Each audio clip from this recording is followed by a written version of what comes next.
So again, you know, I'm all excited. Now I'm about 16, and I'm going to my first class of physics. Well, actually, I'm like 14 or, 15, something like that.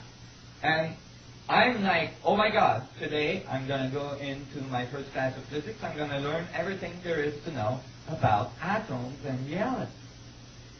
So when I sat, the first thing I did is put my hand up, and the teacher didn't know me better at the time, so he asked me what I wanted. And I said, what is an atom? I was surprised to hear the response. I thought, oh, he's just going to spell it out. What the heck is an atom? And he said, oh, that's way too complex for a first physics lesson. And in fact, we are not quite sure what an atom is. I was like, huh? You mean that in all of the years of physics that have been going on this planet, you guys still don't know what the heck is an atom? How can you tell what anything else is then? Right? And so I was like puzzled, but one thing he said is that one thing we know is that the atom is made out of 99.99999% space.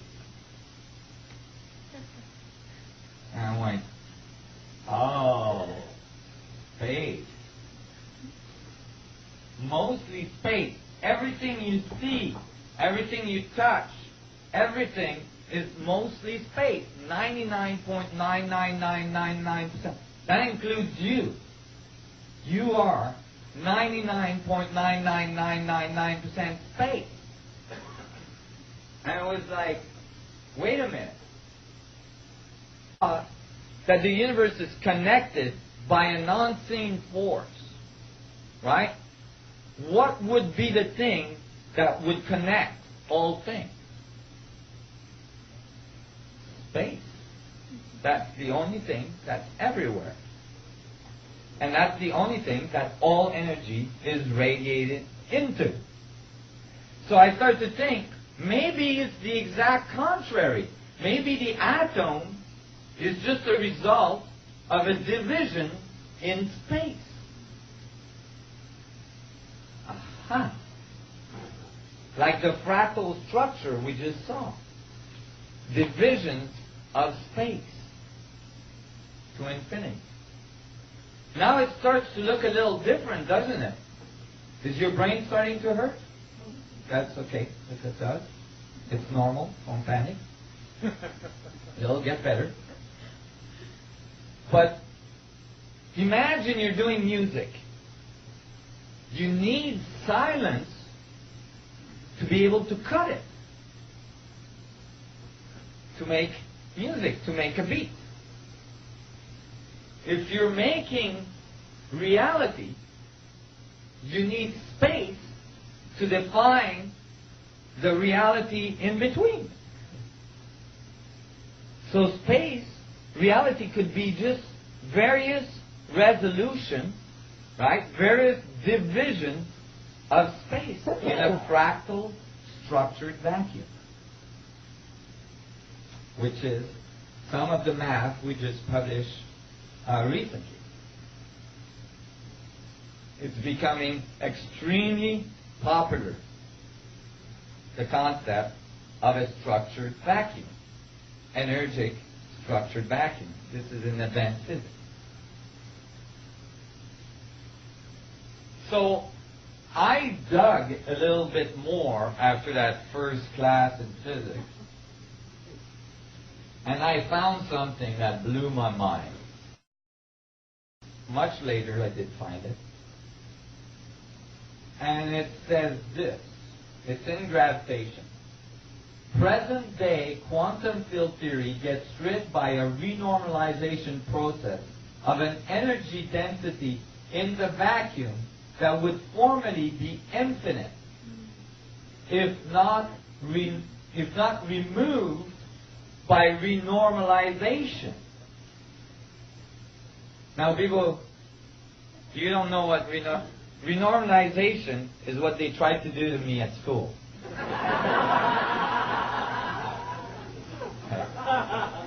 It didn't work so good, can you tell?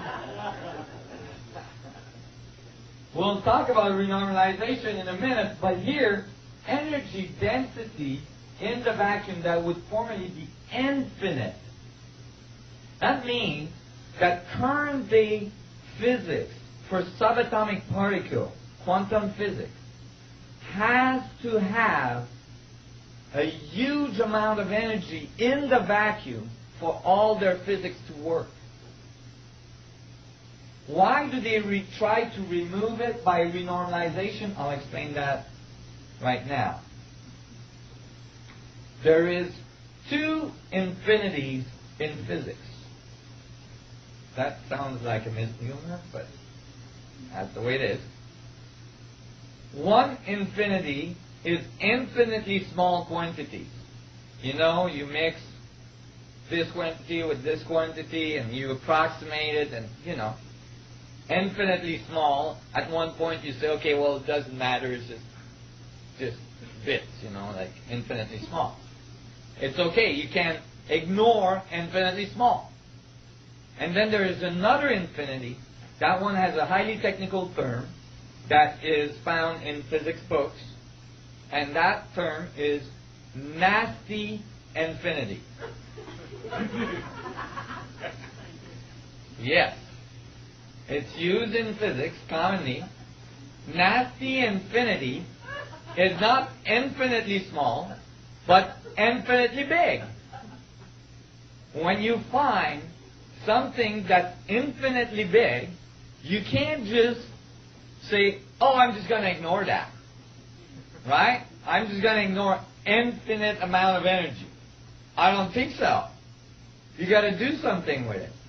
And that's why they call it nasty, because it's like, oh my God, what do? We've got infinite amount of energy in the vacuum. You know, nobody's going to believe us. So, there's a thing in physics is that if you find nasty infinity, you got to somehow get rid of it. And if you don't, then your theory is no good. It's discarded.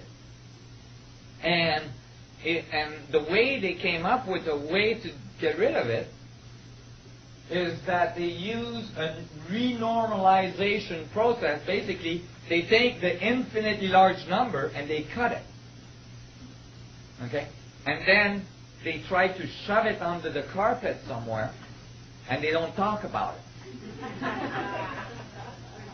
So, basically, you can graduate with a PhD in physics and never have heard that the vacuum density is infinite at the Planck's distance.